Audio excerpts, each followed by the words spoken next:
Hey, yo, check this out. We got a real great service provided for you right now. If you're a serious artist looking to perfect your craft, get your music out there in front of millions and millions of views, then look no further than right here. Hip Hop News Uncensored, Raw Hip Hop News, and the Uncensored True podcast are now running specials to promote your product. If you're serious about promoting your product on YouTube, email me right here at dlsmediainc1@gmail.com, or my brother OGod at hiphopun.com for further information. If you're serious about your craft, very affordable pricing.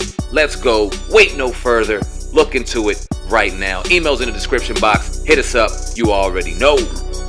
Podcast. I'm going to talk about this story right here. My man Fat Joe, or apparently Fat Joe, was at a steakhouse called Ruth Chris. We all know Ruth Chris.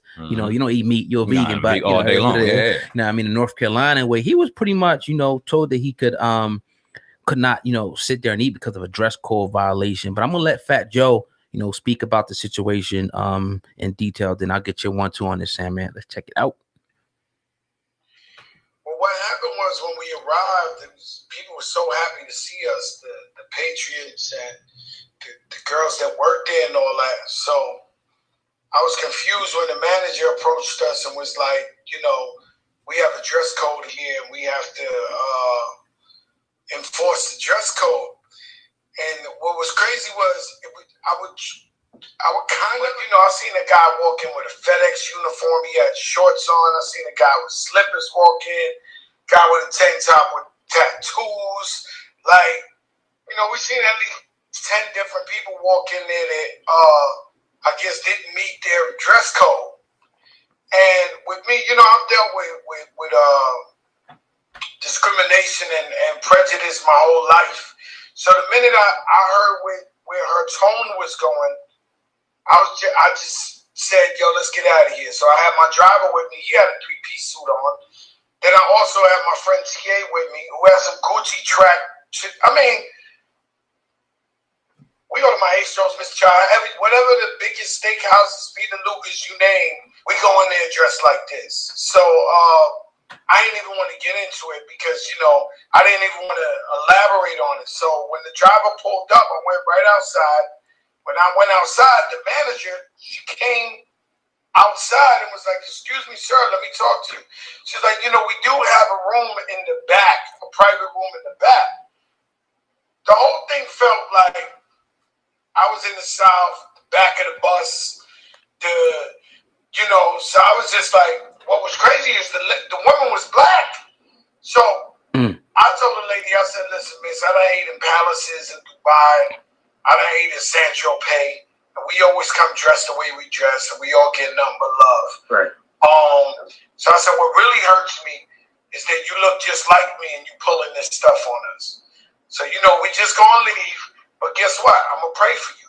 If they're watching this, the people who run the restaurant, what would you say to them?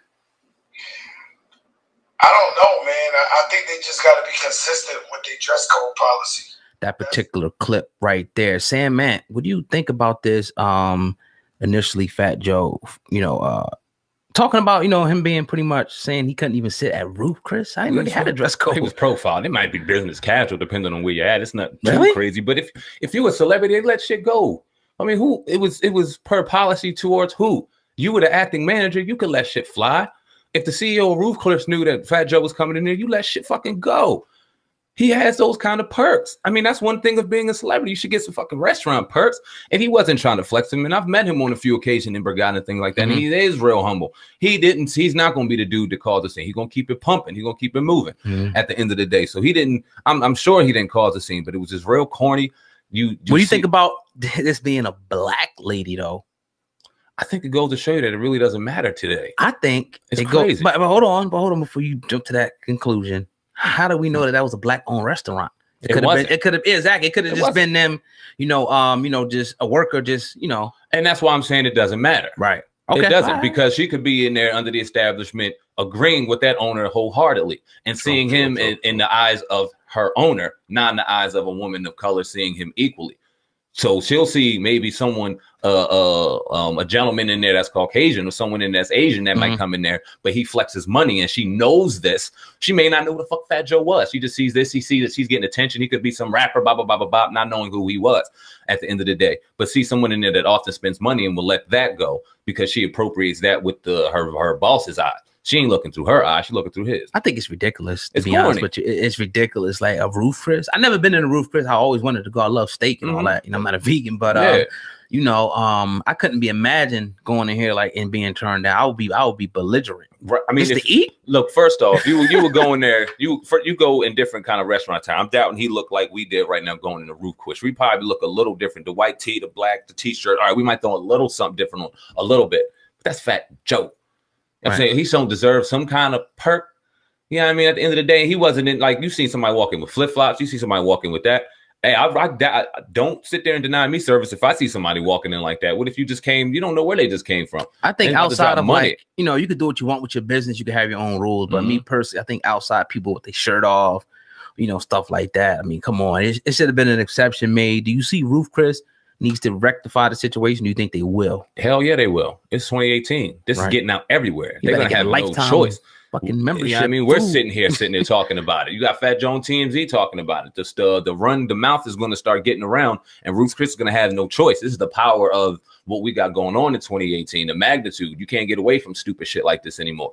There's no way to hide from it. They put it out, it's on wax, and it's everywhere in seconds. And you have no choice but to respond. Hell yeah, they're going to respond. Yes, sir, man. So yeah, definitely. But you're listening to the Uncensored Truth podcast with your brother, Old God and Sam, man. Everybody listening on YouTube, you know, we appreciate y'all. You know, as y'all know, go ahead and hit the like button for me and make sure that you share this video. I want to talk about this one. This deals with us and President Donald Trump. You know, very controversial figure. A lot of people, you know, across a lot of color lines, you know, just pretty much despise him. But a new survey, has came out, and it said that Black business ownership has skyrocketed over 400% in 1 year under the obviously the president, you know, Trump presidency. Now, according to a survey conducted by the Lending Club and Gudent Financial, hope I'm saying that right. Among 2,600 entrepreneurs surveyed, 45% of small business owners in the country are owned by minority ethnic groups. Okay, that's a little okay. Now let me go. With the most being owned by African Americans at 19%, while 63% of business owners are men, and 38 of them are women. Now, another thing that kind of stood out here is that they said that most of the business owners, you know, didn't have college degree whatsoever. So what do you think about this study coming out? And, you know, I want to say shout out to my man Darren, because he did predict this. And he told me the other day, I told you, you know, Black business going up under Trump. Kind of crazy to hear this, right? Is it? Well, how long has he been in the administration in the White House? For 2 years now? A year? Okay, so let's just not pump our brakes. I know that Barack Obama gets a lot of criticism, and he deserves some criticism, but he was a president the last 8 years or 6 years prior to Trump. 8 years. He served 8-year term. Trump's been in for 2 years. So, you know what I mean? Within the last 8 years, the majority of that presidency has been under Barack Obama. We both know as businessmen, that businesses and flourishing businesses aren't built overnight. Right. It takes a little longer than 2 years to create a well-oiled machine that is business. So within these 2 years of his presidency, we cannot yet equate this to him going out and saying that he's the reason for this. It's a great political move. It's a great move on the Republican Party to say that. And I don't have a Democratic Party. It's one and the fucking same. Right. But it's just a great argument to have, because when you see Black kids dying in the streets, when you see the injustices that still happen, and you see his rhetoric and things like that, it's kind of hard to believe that he cares. But he is a businessman, and we're business people, so we know how to walk that line and not get caught up in the nonsense either, and the rhetoric and his you know what I mean, his arrogance and things like that. And he does conduct business well. So it remains to be seen. I'll put it that way. Right. It remains to be seen. A lot of businessmen love what he's doing.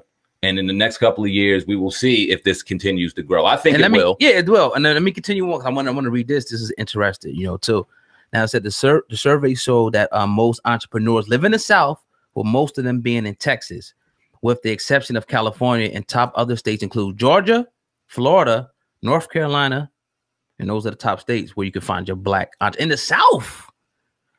I don't know, man. We support each other down there in the South. We support each other down in the South.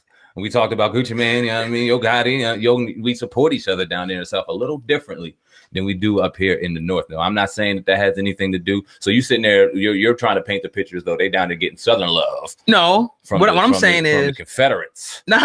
As opposed to what I'm saying is that we can flourish anywhere. And a lot of times people think that the more trinkets that we may get from the government, that we might be better off.